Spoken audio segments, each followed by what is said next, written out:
புதிய தலைமுறை நேயர்களுக்கு வணக்கம். இன்றைய காணொளியில எலினோ குறித்து விரிவாக பார்க்க இருக்கிறோம். இந்த ஆண்டின் தொடக்கத்திலேயே எலினோ குறித்து பதிவு செய்திருந்தோம்.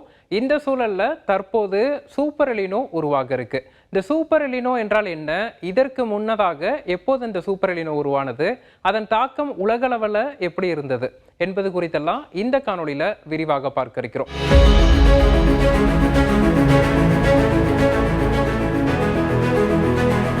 முதல்ல எல்லினோ என்பது கடலின் மேற்பரப்பு வெப்பநிலையின் மாறுபாட்டை கணக்கில் எடுத்துதான் நம்ம அந்த எல்லினோ, லானினா போன்ற என்சோ போன்றவை நம்ம தீர்மானிக்கிறோம். குறிப்பாக பார்த்தோம்னா பசிபிக் பெருங்கடலின் கிழக்கு மற்றும் மத்திய பகுதிகளில், இந்த குறிப்பிட்ட கிழக்கு மற்றும் மத்திய பசிபிக் பெருங்கடலில் இருக்கக்கூடிய கடல் மேற்பரப்பு வெப்பநிலை என்பது இயல்பை விட அதிகரிக்கும் போது நம்ம எல்லினோ அப்படின்னு நம்ம குறிப்பிடுறோம். குறிப்பாக 1 டிகிரியிலிருந்து 2 டிகிரி செல்சியஸ் வரைக்கும் அதிகரிக்கும் போது அது எல்லினோ என்றும், 2 முதல் 2.5 டிகிரி செல்சியஸ் அளவிற்கு அதிகரிக்கும் போது அது சூப்பர் எல்லினோ என்றும் நம்ம வகைப்படுத்துறோம். அதாவது பசிபிக் பெருங்கடலின் கிழக்கு மற்றும் மத்திய பசிபிக் பெருங்கடல் பகுதிகளில், இந்த குறிப்பிட்ட பகுதிகளில்.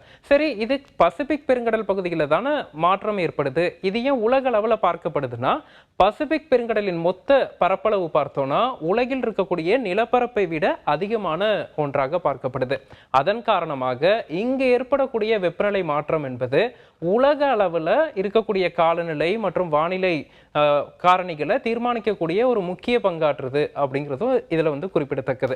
சரி, இந்த பகுதியில் எல்லினோ உருவானா இந்திய பெருங்கடல்ல என்ன தாக்கம் ஏற்படும்னா, இங்க இருக்கக்கூடிய மேற்கு இந்திய பெருங்கடல் பகுதிகளில் வெப்பநிலை இயல்பை விட அதிகரிக்கும், கிழக்கு இந்திய பெருங்கடல்ல வெப்பநிலை இயல்பை விட குறையும். அப்போது இங்கு பாசிட்டிவ் ஐஓடி என்ற ஒரு நிலை உருவாகும்.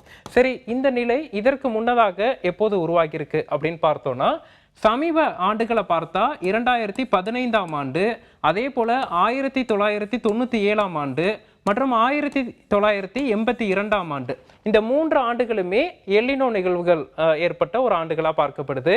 இதுல நம்ம பார்த்திருப்போம் 2015, 1997, 1982 வடகிழக்கு பருவமழை தமிழ்நாட்டில் ஒரு மிகப்பெரிய ஒரு மழைப்பொழிவை கொடுத்த ஆண்டுகளாக பார்க்கப்படுது.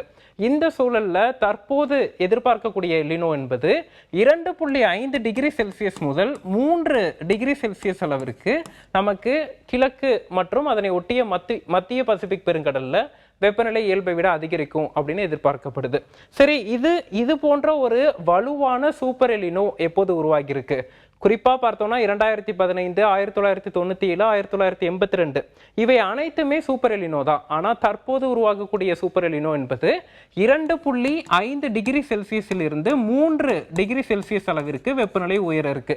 இது போன்ற ஒரு வலுவான சூப்பர் எல்லினோ இதற்கு முன்னதாக எப்போது உருவாகி இருக்குன்னா, கிட்டத்தட்ட 150 ஆண்டுகளுக்கு முன்னதா 1876ஆம் ஆண்டு உருவாகி இருக்கு.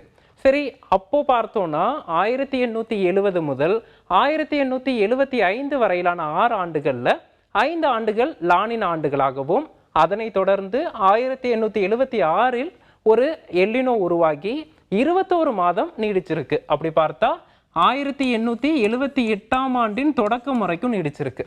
அதன் தாக்கம் என்ன ஆயிருக்கு அப்படின்னு பார்த்தோம்னா, உலக அளவில் உலகில் இருக்கக்கூடிய மொத்த மக்கள் தொகையில 4% பேர் இந்த எல்லினோவின் தாக்கத்தில் பாதிக்கப்பட்டு உயிரிழந்திருக்காங்க.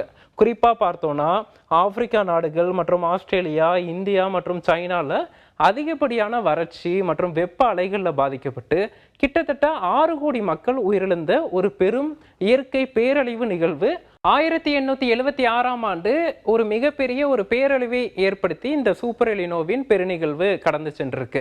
அப்போ தற்போதும் அது போன்ற ஒரு சூழல் உருவாகி இருக்கா அப்படின்னு கேட்டா, கண்டிப்பாக அந்த அளவிற்கு ஒரு தீவிரமான தாக்கத்தை தற்போது ஏற்படுத்தாது அப்படின்னு நம்பலாம். ஏன்னா தற்போது நமக்கு முன்கூட்டியே இது போன்ற ஒரு பெருநிகழ்வு உருவாக இருக்கு என்பது நமக்கு தெரியுது. அதே போல அதற்கு தேவையான முன்னெச்சரிக்கை நடவடிக்கைகளை தற்போதே நம்ம மேற்கொள்ளும் போது இந்த தாக்கத்தில் இருந்து நம்ம எளிதாக எதிர்கொள்ளலாம் என்பதுதான் உண்மை. அதே சமயத்துல மற்றொரு சவாலான ஒரு நிகழ்வு என்ன இருக்குன்னா, இதற்கு முன்னதாக எல்லினோ ஆண்டுகள்லாம் உருவாகி இருக்குன்னு நம்ம பார்த்தோம்ல, அப்போ இருந்த ஒரு இயல்பான ஒரு வெப்பநிலை என்பது தற்போது இல்லை.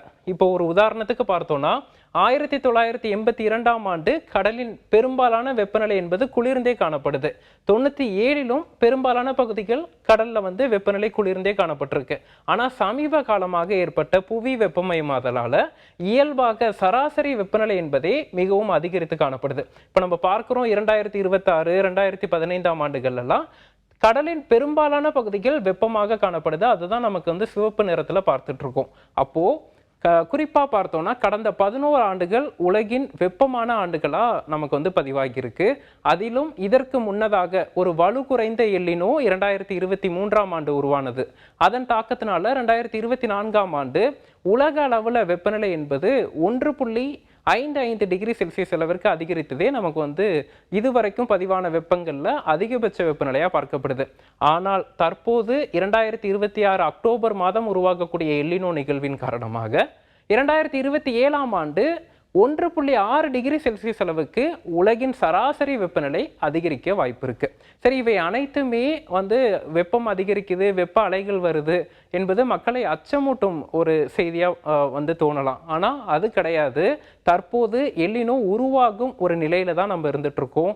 இந்த ஆண்டின் பிற்பகுதியில தான் எல்லினோ உருவாக இருக்கு. அதாவது 2026ஆம் ஆண்டின் அக்டோபர் மாதம் தான் எல்லினோ உருவாக இருக்கு. அதன் தாக்கம் என்பது 2027ஆம் ஆண்டு தான் உணரக்கூடும் என எதிர்பார்க்கப்படுது. அப்போ தற்போதிலிருந்தே நாம் முன்னெச்சரிக்கை நடவடிக்கைகளை எடுக்கும்போது இந்த வரவிருக்கும் சூப்பர் எல்லினோ நிகழ்வை நம்ம எளிதாக எதிர்கொள்ளலாம். இதற்கு முந்தைய நிகழ்வுகள்ல சூப்பர் எல்லினோ நிகழ்வு ஏற்படும் போது ஏற்பட்ட இழப்புகளை தற்போது நம்மளால வந்து தற்காத்து கொள்ள முடியும் என்பதுதான் உண்மை. சரி, இந்த எல்லினோவை எதிர்கொள்ள தனிநபர் என்ன செய்யணும் அப்படின்னு பார்த்தோம்னா, நம் வீடுகளை சுற்றி மரக்கன்றுகளை நட்டு மரம் வளர்க்கும் பட்சத்துல அங்க இருக்கக்கூடிய உணரும் வெப்பநிலையை நம்மளால கண்டிப்பாக குறைக்க முடியும்.